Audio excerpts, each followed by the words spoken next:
Assalamu alaikum guys, and welcome to another episode of Smile to Jannah. Miss Marvel. Nah, I didn't want to make a video on this because let's face it, it's Marvel, it's Hollywood, it's that industry, and we know how they portray Muslims. In a study from 1896 to the year 2000, only about 12 movies depicted Arabs in a positive light. And then if we look at a study from Georgia State University and Alabama, Muslims receive an average of 357% more terror coverage than any other group. In fact, between 2006 to 2015, Muslims only accounted for 12.5% of terrorist attacks, but received half of the news coverage. So that's one of the few things that white people have done and haven't taken credit for.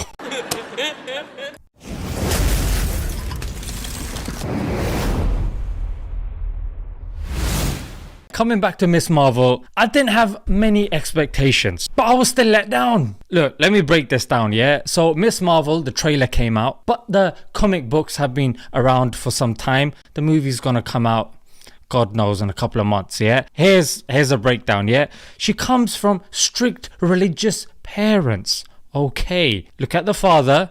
Yep, bearded guy, very stern. And there you can see the brother, also with a beard. Yes, doesn't look very happy, does he? Nope, it's the typical angry, bearded, religious bloke stereotype. She's got this obsession for pigs. Yeah, look, here she's drawing them in a book.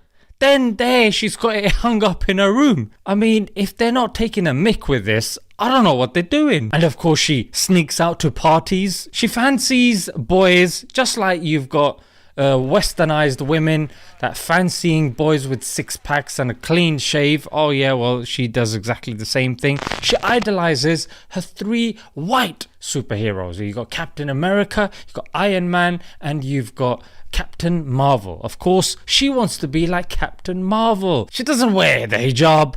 She dances at weddings. As I've described, she's a typical Muslim, yeah?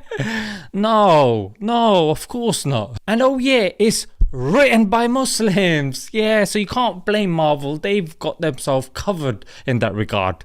They just wouldn't accept a script that obviously is not in line with their values and their ethos, obviously, but on paper, yeah, one of them wears a hijab and the other one, God knows what's going on there, mate. Now you might be thinking, look, we're living in the 21st century, mate. This is reality. This is what the kids are doing nowadays. Okay, then if we want to represent the races properly, then why don't we represent the whites properly then? Yeah, why don't we get a superhero who grows up as an illegitimate child with their parents eventually splitting up, them losing identity over which gender they are, sneaking to the fridge when dad falls asleep and drinking his beer, being addicted to pornography and possibly even becoming a paedophile. I mean, if you want to represent people the way they are in the 21st century, then that's how you should do it.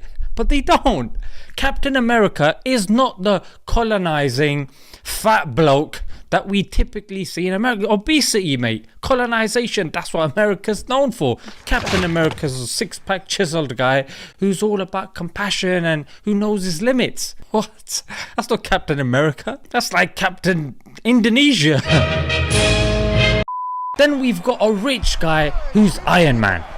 No, they don't mention about him having offshore accounts through which he funnels his money, evades paying tax. He has bigoted views on minorities, and he spends most of his time lobbying governments, paying for strippers, and dying alone. Lol. I mean, that's the real representation of a rich white guy that works in your stocks and shares or whatever. Kind of redefining yourself, finding who you are based on your own terms and not listening to other people's definitions of the labels and categories that you belong to. Now, you know exactly what she's trying to say. Religion, because she's seen as the first Muslim Marvel hero. It was very much about breaking stereotypes and about the idea of changing people's perceptions of Muslim Americans.